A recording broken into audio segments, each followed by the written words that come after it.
இன்றைக்கு வந்து தேங்காய் பால் சேர்த்து சுவையான ஒரு அகத்தியில் சொதி வச்சு காட்டப்போம்.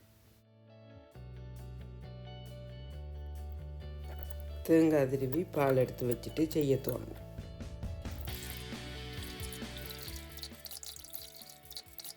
முதல்ல ஒரு பாத்திரத்தை வச்சு தண்ணி விட்டு அதுக்குள்ளே கொஞ்சம் பச்சை மிளகாய், வெங்காயம், கறிவேப்பிலை, தக்காளி பழம், கொஞ்சம் தேவைக்கேற்ப உப்பு, கொஞ்சம் மஞ்சத்தூள்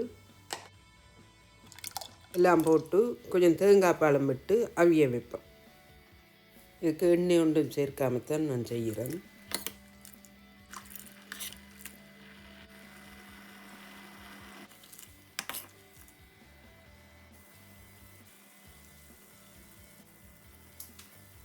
இப்போ வந்து நல்லா கொதிச்சு அவிஞ்சிட்டுது. இனி வந்து இந்த கழுவி வச்ச அகத்தியிலே போடுவோம். நான் வந்து இந்த காம்போடையே போட்டிருக்கிறேன். நீங்கள் இலையை உளுத்தி போட்டும் போடலாம்.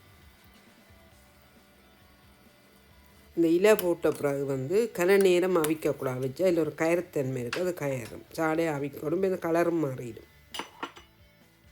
கொஞ்சம் உள்ளி மிளகு தட்டி போடுறேன். கடைசியாக வந்து இந்த மிச்ச பாலையும் விட்டு நல்லா கிளறி இறக்குவோம்.